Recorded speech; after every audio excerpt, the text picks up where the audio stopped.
d'un certain point de vue, se spiritualiser serait de passer de l'humain au divin et d'éviter, ou pour sortir de l'animal humain.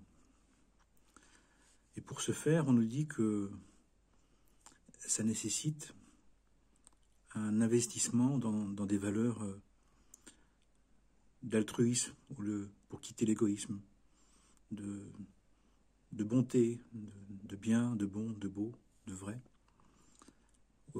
pour faire la promotion de ce qui est le plus noble, de ce qui est le plus vertueux en soi, et en décidant de quitter ce qui serait plutôt égocentrique, orgueilleux, vaniteux. Pourquoi?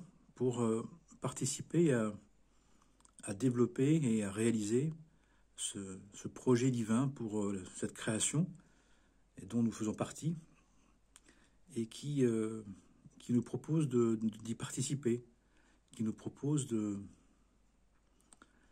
faire un effort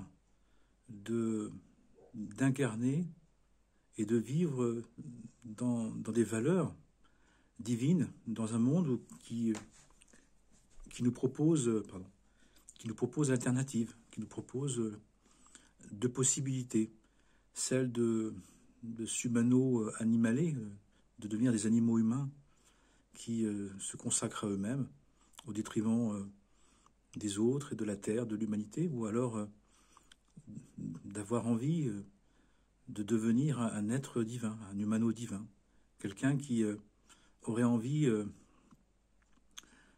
de partager, d'être solidaire, d'être bienveillant, pour faire en sorte que on puisse tous ensemble, les uns avec les autres, dans le respect de nos différences, dans le respect de chacun, de chaque être qui est unique, de fraterniser, de développer une ecclésia universelle, une église universelle, une église, une synagogue, une mosquée, une houma, un centre, comme vous voulez, mais un lieu où on puisse se réunir et on puisse s'unir au nom d'une volonté, au nom d'un désir, au nom d'un être qui serait capable à la fois de nous faire devenir uniques et en même temps qu'on s'apprécie les uns les autres, parce que étant reconnus comme la même source. Et on voit bien que dans les religiosités particulières, il y a le fait de se différencier des autres, mais le fait d'avoir des difficultés à accepter que les autres puissent se relier, eux aussi, elles aussi, d'une autre manière. Dans l'église, ça, ce sont les églises ou les lieux de religieux temporels. Mais on dit que la religion universelle, c'est celle où on peut être religieux et pas religieux. Mais c'est celle où chacun est capable d'être lui-même tout en appréciant, en respectant et en étant solidaire avec l'autre dans sa différence. Mais là, on arrive à un niveau de dépassement de soi, un niveau d'annulation de soi qui est très important. Parce que dans les religiosités, dans les croyances, dans les églises temporelles, dans les lieux, dans les conceptions humaines, il y a souvent une fermeture, souvent il y a une limite, une difficulté à accepter que chacun et chacune est un enfant de Dieu, est une fille de Dieu, un fils de Dieu, quelles que soient ses conditions, quel que soit son fonctionnement, quelle que soit sa sexualité, quelle que soit sa race, quel que soit son peuple, sa langue, son idée de Dieu. Et pourtant, c'est ce qu'on a à réaliser. Et c'est ce qui fait qu'on devient universel. Et en même temps, on nous dit que pour devenir universel, pour être capable d'être le sel de la terre, la sagesse qui provient de la terre, la sagesse qu'on doit retirer de cette terre. Pas la sagesse du ciel, pas la sagesse des cieux, dans laquelle on est là, dans laquelle on est venu, par laquelle on est venu, qui justement différencie les choses. Mais la sagesse qu'on devrait retirer de la terre, l'intelligence divine qu'on devrait trouver ou développer sur terre, c'est cette capacité d'accepter qu'on puisse se relier et communier alors qu'on est vraiment différent. Et différent dans tout, religieux, pas religieux, homme ou femme, transgenre, homo ou pas homo, bleu, blanc, vert, rouge, jaune, comme vous voulez. Parce que, à vrai dire, ça n'empêche en rien. Parce que chacun vient d'un univers différent, vient d'une partie des cieux différente, et a des projets différents. Et on dit qu'il y a 4 mondes, et dans ces 4 mondes, il y a 10 maisons, et dans ces 10 maisons, il y a des pièces. Et puis dans chaque monde, c'est tout un univers, c'est tout un travail spirituel particulier. Et soit qu'on est dépassé, et quand on est dépassé, soit qu'on considère que c'est n'importe quoi. Beaucoup de personnes font ça, ou des personnes font ça. Beaucoup, je ne sais pas, mais des personnes font ça. Ne pouvons pas concevoir cet universel absolu, entier, qui intègre toutes les formes, même les plus bizarres, les plus étonnantes, même les plus insupportables pour soi. Mais pour autant, ça n'enlève rien à la divinité de chacun. Eh bien, pour ceux qui ne supportent pas trop de différences, ils ne vont pas pouvoir supporter que des personnes très différentes et ont aussi leur rôle, ont aussi leur place, ont aussi non pas que leur genre, mais aussi leur travail spirituel à faire. Et si on croit en Dieu, si on a confiance en Dieu, si on est sûr et certain, c'est au-delà de la croyance, puisque c'est une idée, les croyances, mais si on est dans une certitude intérieure que Dieu est tout, que Dieu a tout fait, il ne peut pas y avoir quelque chose qui est sur cette terre, qui est dans cette incarnation, qui n'est pas fait de la volonté divine. Et puis l'autre version, la version de la sagesse, la version du respect de la volonté divine, c'est de dire que tout appartient à Dieu, tout est fait de Dieu, tout est accepté par Dieu, si ça existe, et qu'il y a une raison, mais une raison qui me dépasse. Et ça veut dire aussi que cette diversité qu'on a, cette immensité des formes, des manières de dire, des manières de croire, de fonctionner, de vivre, eh bien cette diversité, Dieu la veut.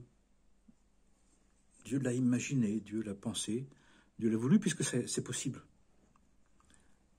Et que chaque personne et chaque être eh bien, vient d'un milieu des cieux, d'un milieu des mondes spirituels qui s'exprime sur cette terre, qui fait que même si ça nous paraît étrange ou bizarre ou pas normal en quelque sorte, eh bien tout le monde sert Dieu, tout le monde est en train de vivre la volonté divine à sa manière. Et dans les temps dans lesquels nous sommes, on nous dit que ça se met en évidence vraiment très fort, mais ce qui se met à cause de ça en évidence, c'est que c'est notre difficulté, c'est l'effort nécessaire pour concevoir que chacun va formuler le divin, va formuler l'incarnation, va formuler sa relation à Dieu de manière très différente. On nous dit que pendant des siècles et des siècles, c'était une version plutôt collective qu'on avait. Parfois on était charcutier de père en fils, on était boulanger de père en fils, on était maçon de père en fils, etc. Ou de mère en fille, couturière, on était parfois ébéniste. Je connais des lignes de femmes qui étaient des ébénistes, c'est merveilleux. Et puis on reproduisait.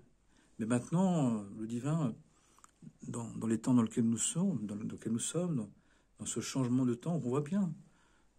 Eh bien, c'est comme si maintenant, dans l'incarnation, nous devions oser nous exprimer comme un être unique, qui est fait de 1000 choses. D'ailleurs, c'est très impressionnant de voir que les personnes, ce besoin de voyager, de rencontrer, de découvrir, d'essayer, à tout âge, et ça fait des personnalités qui sont pleines pleines de parts, de nations, d'historiques, de lieux, de cultures, de pays. Et ça nous rend de plus en plus uniques. C'est-à-dire que finalement, le divin, en nous donnant cette conscience d'exister, et en nous laissant la vivre comme dans un égocentrisme, dans une hyper personnalité, une hyper individualité, on est en train de retrouver ce côté vraiment unique. Et ce qui est magnifique, c'est que la volonté divine, elle inclut tout ça. Et bien évidemment, elle inclut tout ça, mais elle est bien encore plus grande que ça, puisque tout est en Dieu, tout vient de Dieu et tout y retourne. Mais Dieu, qui est né de lui-même, comme on dit, préexistait auparavant. Il était déjà avant, et avant il était bien plus, et après, et même pendant, il est encore plus. Puisqu'à chaque fois qu'un individu, qu'une personne, dit-on, ose être lui-même, ose vivre à sa manière, vivre en s'habillant des pensées, des paroles, des actes, des vêtements, d'une vie qui l'habille vraiment, qui l'anime vraiment, il ajoute quelque chose, il apporte quelque chose dans les mondes spirituels qui n'existaient pas. Puisque grâce à cette conscience d'exister que nous avons, que les anges n'ont pas, par exemple, nous avons la possibilité de proposer, d'ajouter, d'innover, de tenter des choses qui apportent au monde divin toujours quelque chose de nouveau, de tout nouveau, d'étonnant, d'imprévu, d'inconnu, de mystérieux. Et ça, c'est extraordinaire. Et je ne parle pas que des personnes qui croient en Dieu ou qui ont foi en Dieu, parce que ce que je suis en train de dire là, c'est que qu'on croit ou pas, on est tous des enfants de Dieu. On est tous en train d'accomplir à sa manière, par sa propre décision, par son fonctionnement particulier, une version de Dieu, une version divine de la volonté divine. C'est ce qui est extraordinaire. Ce qui fait que ça dépasse les religieux, parce qu'ils avaient une version qui était intéressante, mais qui était un peu restreinte, qui était un peu limitée. Et puis, les laïcs, comme on dit, sont venus apporter d'autres versions. Et donc, ils doivent accepter ça. Et puis, les laïcs, ils doivent accepter aussi que leur expression, qui se voulait religieuse, voire anti-religieuse, pour autant, elles sont en Dieu pour autant. Elles sont dans l'être-té. Même s'ils ne sont pas dans la religion, selon une forme, une version qui a eu tendance à standardiser, à niveler, à raboter un peu trop les différences, malheureusement. Mais c'est très difficile pour chacun. On voit bien, individuellement et collectivement, d'accepter la grande différence, la grande unicité. Et je pense que c'est un point important, c'est de se rendre compte que on doit rencontrer l'autre, et on doit concevoir l'autre et apprécier l'autre comme soi-même d'abord, comme un être qui n'est pas que particulier, mais qui est vraiment unique. Et là, on est dans un point d'unicité ou d'unicisation par rapport à notre individualisme, à ce besoin d'exister par soi-même, qui est à la fois une définition de soi vraiment unique, et en même temps que l'on doit relier à une source commune, pour qu'on puisse se respecter, qu'on puisse s'apprécier, alors qu'on ne va pas forcément se comprendre, qu'on ne va pas forcément être d'accord, qu'on ne va pas forcément vivre la même chose, aimer la même chose, manger la même chose, vouloir la même chose. Et c'est ça qui est extraordinaire, c'est que le divin nous a proposé une première version, et ensuite il nous a proposé, avec cette conscience d'exister, d'interpréter sa volonté, d'incarner sa volonté de manière très particulière chacun et chacune. Et on nous dit que c'est ce qu'on doit apprécier dans les uns et les autres. C'est pas de juger ou de dénigrer le fait que la personne n'est pas conforme à ma croyance, ou n'est pas conforme à ma volonté, à mon idée des choses, mais dans ce qu'elle a de particulier, dans ce qu'elle a de différent, dans ce qu'elle a d'étrange même, de spécial, même de bousculant, de saisissant pour nous. Parce que c'est pour nous faire grandir dans une conscience plus universelle. Et c'est de relier ces deux pôles, à la fois d'être pleinement nous-mêmes pour développer une conscience universelle, que la multiplicité des êtres, que la différence soit tellement importante, tellement merveilleuse, tellement patchwork, tellement plein de choses différentes qui s'associent, que chacun, en utilisant au départ les mêmes couleurs, eh bien, on crée des nuances uniques, on crée une histoire que l'on dit que personne d'autre que nous-mêmes puisse avoir. Est-ce que vous savez ça? Est-ce que nous savons ça? Que chaque être n'a pas son équivalent, n'a pas sa copie. On n'est pas copiable. On ne peut pas être duplicable. Par contre, on peut et on doit s'inspirer des uns des autres. Pourquoi? Pour être vraiment soi-même. Et ce qui est extraordinaire, c'est qu'on nous dit que pour arriver à être vraiment aimant, à aimer son prochain, être altruiste, être compassionnel, le projet du divin, c'est à partir parce qu'on est soi-même, parce on arrive à se définir dans les détails, dans tous les aspects de notre vie, comme un être particulier. Pour aller de l'image divine à sa ressemblance, comment aller à la ressemblance du divin, puisqu'on est porteur de son image, c'est en étant un être unique, en se définissant comme un être unique. Et ce qui est très beau, c'est que l'on dit que quelqu'un qui est vraiment lui-même, qui s'apprécie lui-même, qui s'affirme comme quelqu'un d'unique, c'est comme ça qu'il va être capable d'aimer son prochain comme lui-même. Ce n'est pas par la proximité ou par le fait d'être comme l'autre, ou de ressembler, ou de penser qu'on est comme l'autre. Non, au contraire.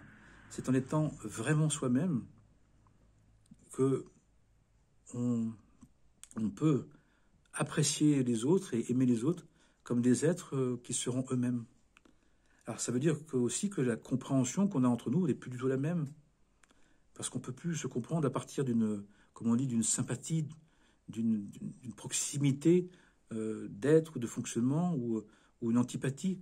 On doit s'apprécier parce que chaque être humain, on le reconnaît comme une version divine, comme une incarnation de Dieu de manière unique, de manière spécifique, de manière authentique, de manière inestimable, parce que chaque être humain est le seul capable d'être lui-même. Je trouve ça extraordinaire, même si c'est déboussolant, même si ça renvoie aussi à une solitude, parce qu'on ne peut pas vraiment se comparer, on ne peut pas vraiment trouver seulement en Dieu, une référence commune, on peut la trouver que en Dieu, mais pas entre nous, mais en Dieu. Mais un divin qui est bien compris comme un être, une seule volonté qui a tout créé, qui accepte chacun comme il est. La grande difficulté, c'est que dès qu'on a une conception des croyances, et souvent les croyances, elles ont tendance à nous séparer, à être plutôt particulières, à avoir du mal à accepter les autres dans une trop grande différence. Mais alors que quand on fait l'expérience du divin, en soi et autour de soi, et on s'aperçoit que le divin, eh bien, il est totalement universel, il est éternel, il a une universalité éternelle, une éternité en tout et pour tout. Donc cette conscience-là, celle qu'on est venu acquérir, eh bien, c'est celle qui va nous permettre à la fois de nous définir comme un être unique et en appréciant l'autre comme un être tout à fait unique aussi. Et d'abord de le respecter parce que c'est la volonté divine. c'est pas d'abord de comprendre, mais on dit d'abord de l'accepter. Dans cette dynamique-là, dans ce fonctionnement-là, dans cette conscience-là, c'est d'abord d'accepter les êtres comme ils sont. Et peut-être qu'on les comprendra, mais d'abord de les accepter. Et en les acceptant, eh bien, peut-être qu'on arrivera à les apprécier comme ils sont. Et si on a des limites, si on touche des limites, s'il y a des choses qui ne nous conviennent pas, qui nous insupportent, eh bien, on pourra se le dire à soi-même, dire que tu sais, tout en respectant le fait que tu sois un être divin à part entière, une expression de Dieu à part entière, on va s'apercevoir de nos limites d'amour, de notre limite de capacité d'aimer l'autre dans sa différence.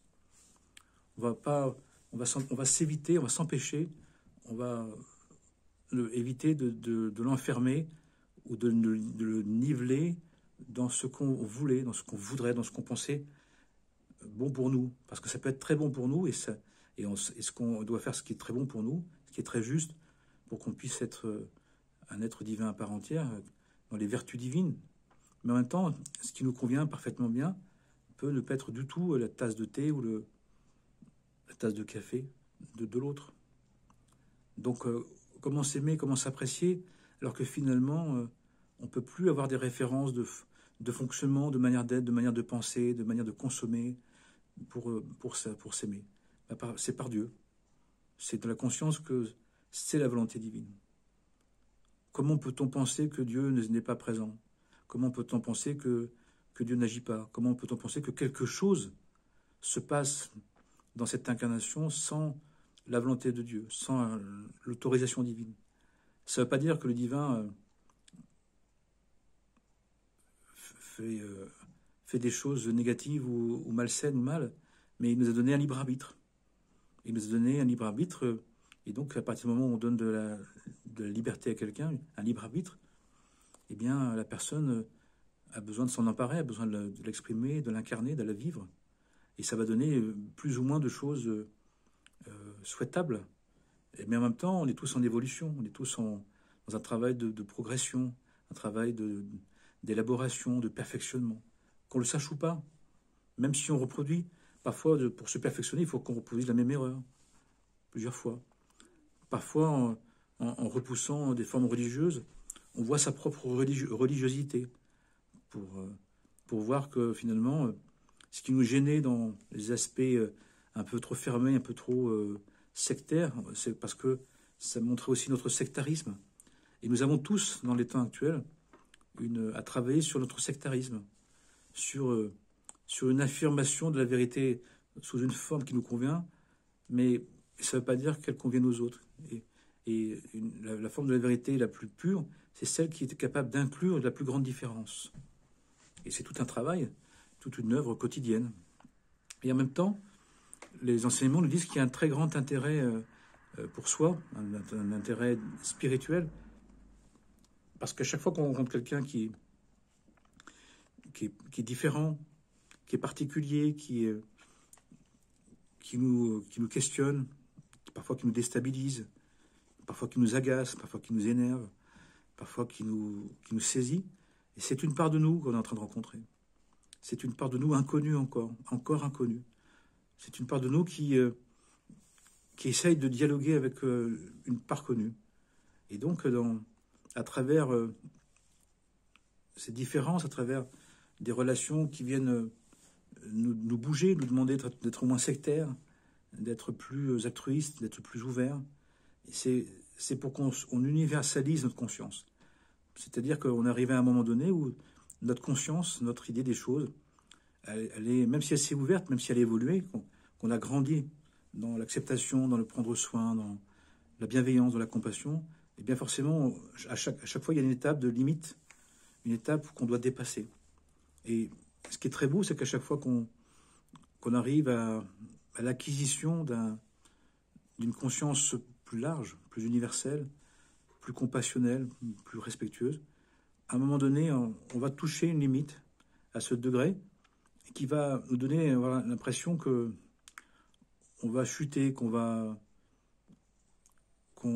s'est fermé, qu'on n'est plus capable, qu'on a des difficultés, qu'on a besoin qu'on a besoin de faire un effort encore, un nouvel effort, d'accepter pour grandir notre conscience à un autre degré, eh bien, en quelque sorte, de remettre en question ces nouvelles croyances ou ce nouveau point de vue, d'annuler en soi, parce qu'on est en train de le voir, des parts de nous qui finalement se découvrent être, oui, vindicatives, sectaires, fermées, jugeantes, condamnantes. Et alors qu'on est dans un bon cœur, et la plupart des êtres souhaitent s'améliorer, de prendre soin, mais à un moment donné, il peut y avoir quelque chose un degré de différence, de diversité, d'interpellation, d'abord qui nous bouscule et où on sent que nos mémoires, on sent que finalement on est porteur aussi d'un historique d'âme, que ça vient bousculer. Et quand on sait que le divin, on doit passer d'aller de l'image, de son image à sa ressemblance, c'est-à-dire devenir un être complètement où tout est Tov, où tout est Dieu, où tout est bon, où tout est juste, tout est que la volonté divine.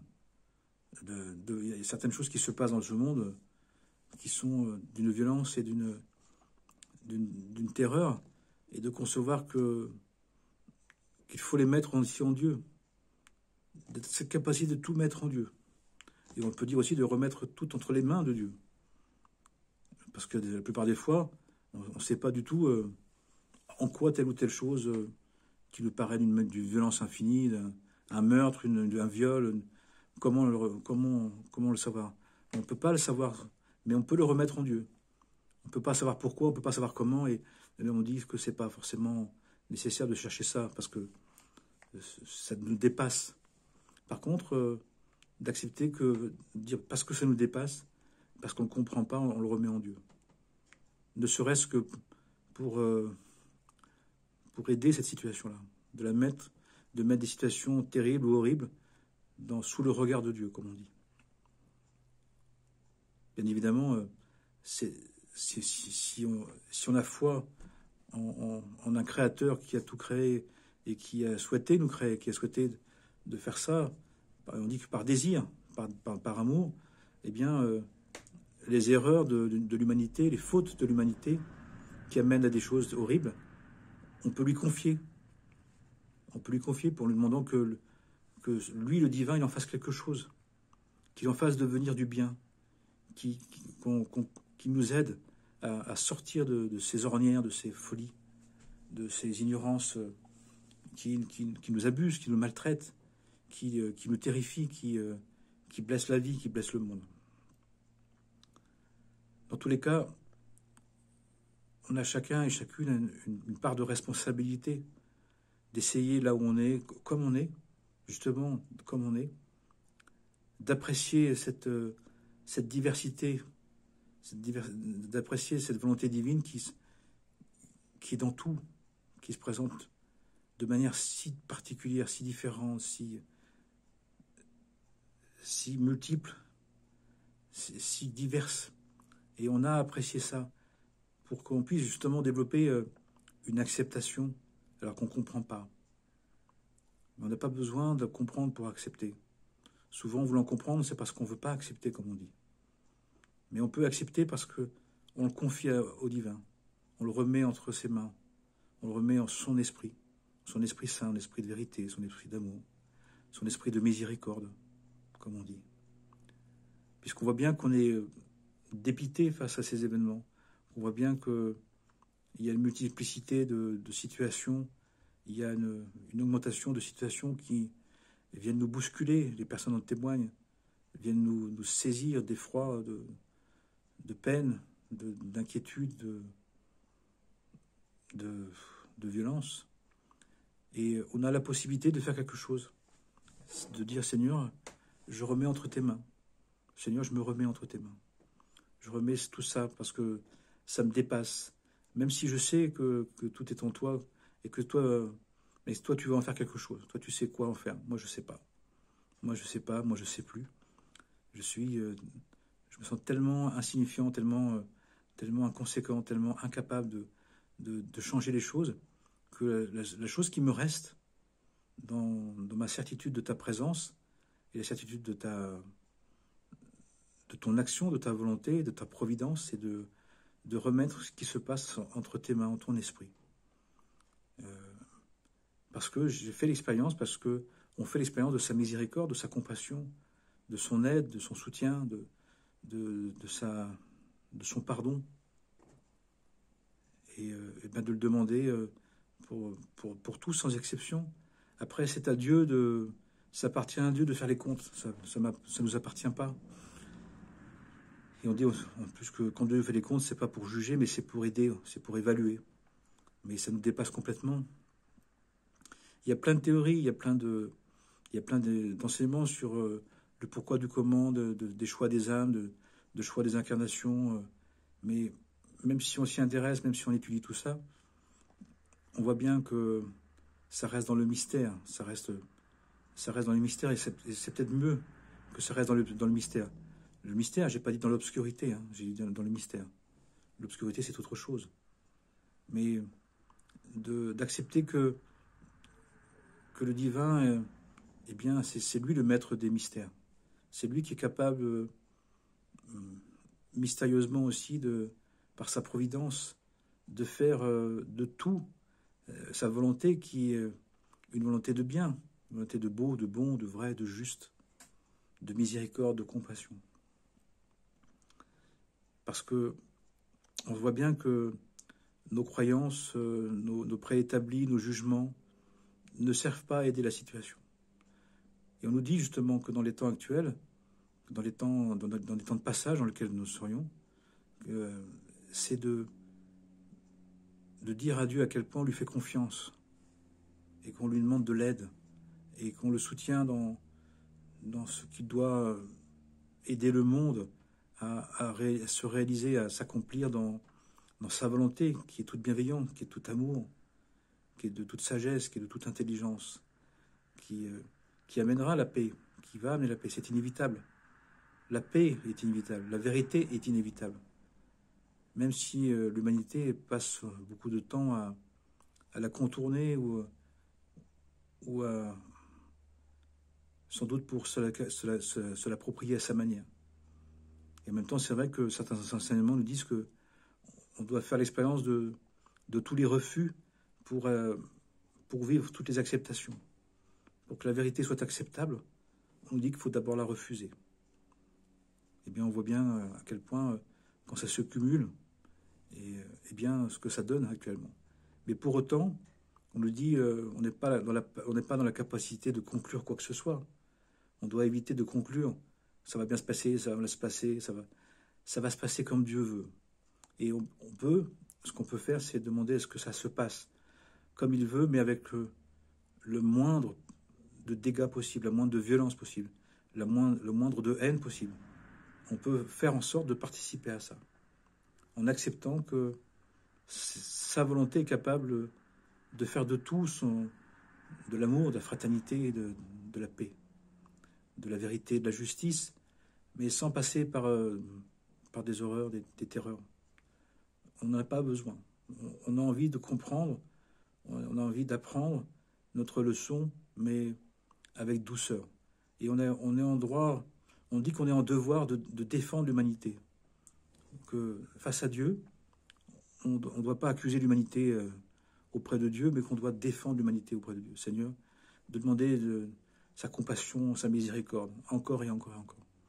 Et on dit que plus on sera, plus on participe à un allègement des souffrances, on participe à une facilité, on est facilitateur, on est influenceur dans le bon sens du terme, de faire en sorte de dire à Dieu, tu sais, on comprend pas bien, on sait pas bien, mais on a vraiment envie que ce soit ta volonté qui nous gouverne, et on a envie d'apprendre à se diviniser, mais doucement, tranquille, sans à-coups, sans frappe, sans malheur, sans terreur. Ça fait trop de drames. Il faut expliquer au monde des cieux, au monde divin, que nous ici, on est, c'est pas en nous tapant dessus, c'est pas en nous martyrisant, c'est pas en étant dans l'abominable et la désolation que, bien sûr que Dieu ne fait pas ça, c'est pas Dieu qui fait ça. Il faut lui dire qu'il nous aide parce que nous, on a tendance à nous mettre là-dedans, à nous mettre dedans, puis après, on ne sait plus quoi en faire. Donc, on doit dire à Dieu, on doit être l'avocat de l'humanité vis-à-vis de Dieu pour lui dire, on s'est mis en situation délicate, on s'est mis en situation difficile, d'horreur, de terreur, mais on n'a pas fait exprès, on ne voulait pas, et on demande de l'aide. Et on a à faire ça, on nous dit qu'on a à faire ça. Les enseignements, les maîtres nous disent que dans les temps actuels, il faut demander que Dieu nous aide, de nous secourir. On est en situation d'urgence, on est en situation de danger, de difficultés graves, importantes. Je pense que chacun en sera d'accord. Mais qu'est-ce qu'on fait? On demande à Dieu et compassion, secours, help, SOS, SOS à Dieu, SOS divin. Et ça, on peut le faire. Et on peut le faire quand à chaque fois on voit une situation, on ne sait pas quoi faire, quand on ne sait plus quoi dire, quoi faire, quoi agir. Ce qu'on nous reste à faire, c'est de demander à Dieu, de supplier Dieu, de louanger Dieu, de lui dire qu'on veut qu'il intervienne, on veut qu'il se présente, on veut qu'il nous sauve, qu'il ait pitié du monde, qu'il ait compassion du monde, et que le divin soit notre sauveur. On a voulu faire par nous-mêmes, on a tenté, on s'est mis dans une situation difficile, et là on a besoin d'aide, et bien on peut demander. On nous dit qu'on doit demander même, que ça on peut le faire. Et c'est ce qu'on fait quand on ne sait plus quoi faire. Quand on a tout tenté, quand on fait à sa manière qu'on n'y arrive plus, et bien même quand son enfant est en danger, ou son ami est en danger, on se met à genoux et on prie Dieu. On supplie Dieu d'intervenir, on lui demande au secours. Et bien là on dit qu'on est arrivé à un moment de l'humanité où on doit oser vraiment demander de l'aide. Et de l'aide à Dieu, de l'aide à celui qui peut tout. En un instant, il peut tout. Mais comme il nous a donné un libre arbitre, et qu'on a utilisé ce libre arbitre pour en faire ce qu'on voulait, ce qu'on avait envie d'expérimenter, il nous a laissé faire. Mais en même temps, on a cumulé des difficultés, on a cumulé des erreurs, même des fautes, un péché, donc un karma, qui est trop lourd. Donc on a besoin même si on en a fait qu'à notre tête, on doit aller voir Dieu comme notre père, notre mère, un bon père, un vrai père et une vraie mère, et on leur demande de l'aide, on leur demande de nous aider, on nous demande d'effacer nos dettes et d'avoir pitié de nous, d'avoir compassion de nous, que toute sa miséricorde, puisqu'on dit que Dieu est fondamentalement un être de miséricorde, et bien qu'on appelle sa miséricorde infinie et éternelle sur toute la création et sur toute l'humanité, pour le bien des êtres, pour la guérison de tous les êtres et pour le sauvetage de tous les êtres, sans exception bien sûr. Amen et Amen.